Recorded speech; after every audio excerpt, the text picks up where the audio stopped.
Assalamualaikum warahmatullahi wabarakatuh. Bapak, Ibu, saudara-saudara sebangsa setanah air, pagi tadi saya telah memimpin rapat terbatas secara virtual tentang Undang-Undang Cipta Kerja bersama jajaran pemerintah dan para gubernur.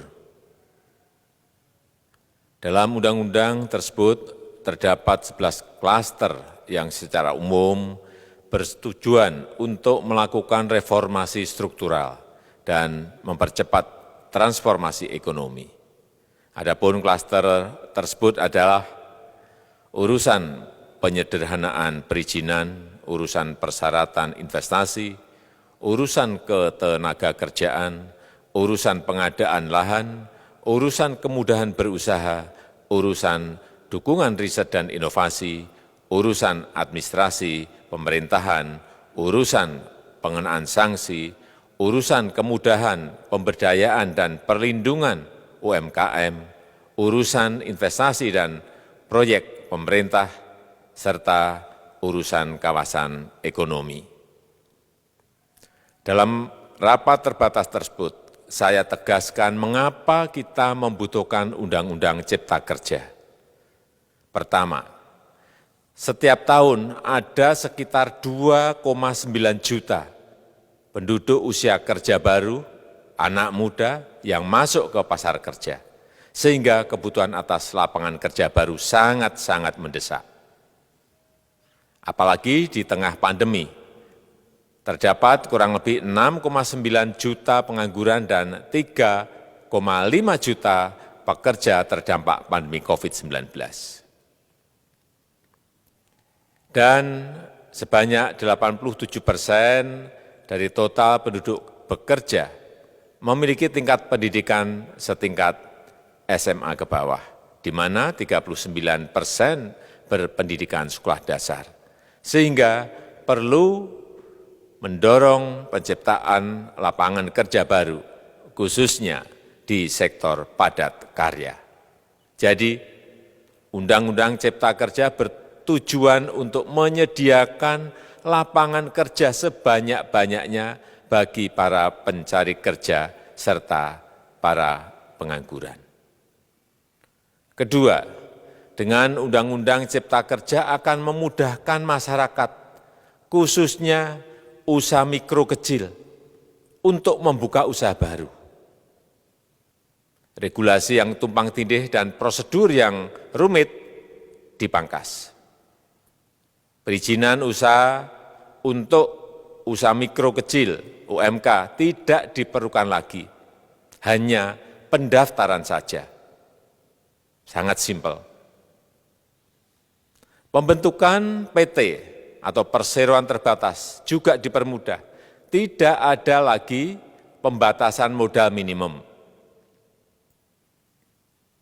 Pembentukan koperasi juga dipermudah. Jumlahnya hanya 9 orang saja. Koperasi sudah bisa dibentuk. Kita harapkan akan semakin banyak koperasi-koperasi di tanah air. UMK, usaha mikro kecil yang bergerak di sektor makanan dan minuman, sertifikasi halalnya dibiayai pemerintah, artinya gratis. Izin kapal nelayan penangkap ikan misalnya, hanya ke unit kerja Kementerian KKP saja.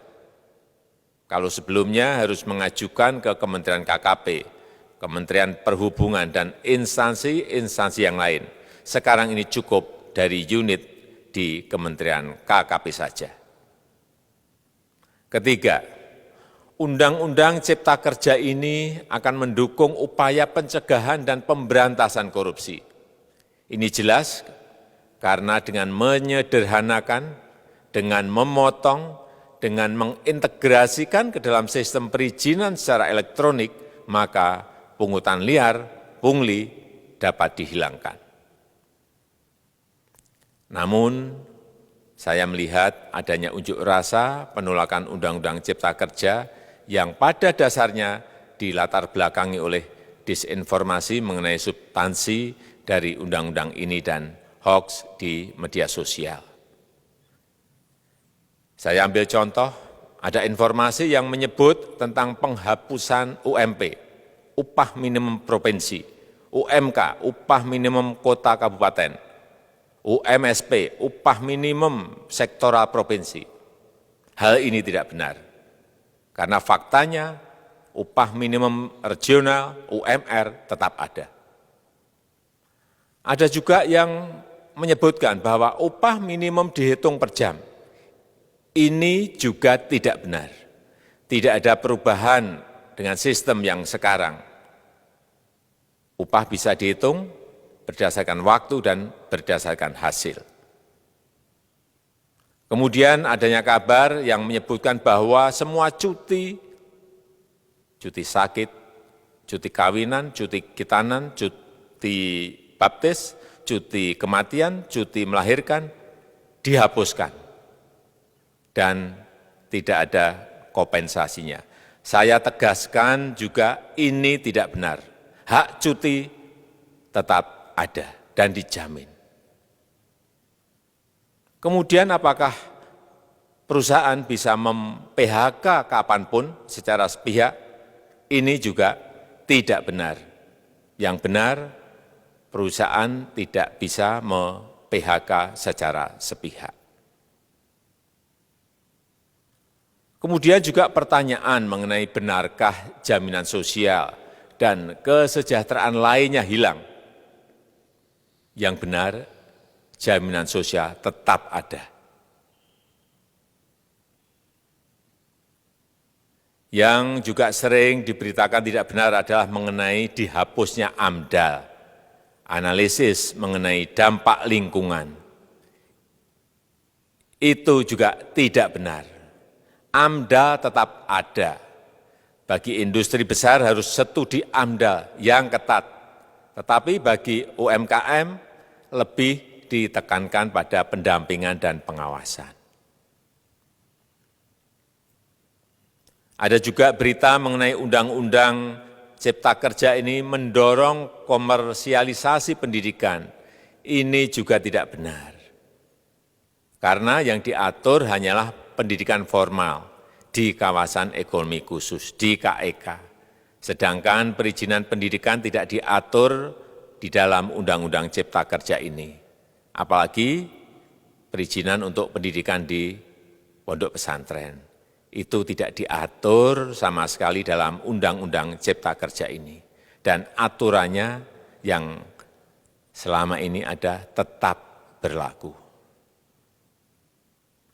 Kemudian diberitakan bahwa keberadaan bank tanah. Bank tanah ini diperlukan untuk menjamin kepentingan umum, kepentingan sosial, kepentingan pembangunan nasional, pemerataan ekonomi, dan konsolidasi lahan serta reforma agraria. Ini sangat penting untuk menjamin akses masyarakat terhadap kepemilikan tanah, kepemilikan lahan, dan kita selama ini tidak memiliki bank tanah. Saya tegaskan juga bahwa Undang-Undang Cipta Kerja ini tidak melakukan resentralisasi kewenangan dari pemerintah daerah ke pemerintah pusat. Tidak ada. Perizinan berusaha dan pengawasannya tetap dilakukan oleh pemerintah daerah sesuai dengan NSPK, norma, standar, prosedur, dan kriteria yang ditetapkan pemerintah pusat. Ini agar dapat tercipta standar pelayanan yang baik di seluruh daerah, dan penetapan NSPK ini dapat nanti akan diatur di dalam PP atau peraturan pemerintah. Selain itu, kewenangan perizinan untuk non-perizinan berusaha tetap ada di Pemda, sehingga tidak ada perubahan. Bahkan kita melakukan penyederhanaan, melakukan standarisasi jenis dan prosedur berusaha di daerah. Dan perizinan berusaha di daerah diberikan batas waktu. Ini yang penting di sini. Jadi ada service level of agreement. Permohonan perizinan dianggap disetujui bila batas waktu telah terlewati. Saya perlu tegaskan pula bahwa Undang-Undang Cipta Kerja ini memerlukan banyak sekali peraturan pemerintah atau PP dan peraturan presiden atau Perpres. Jadi setelah ini akan muncul PP dan Perpres yang akan kita selesaikan paling lambat 3 bulan setelah diundangkan. Kita pemerintah membuka dan mengundang masukan-masukan dari masyarakat dan masih terbuka usulan-usulan dan masukan dari daerah-daerah.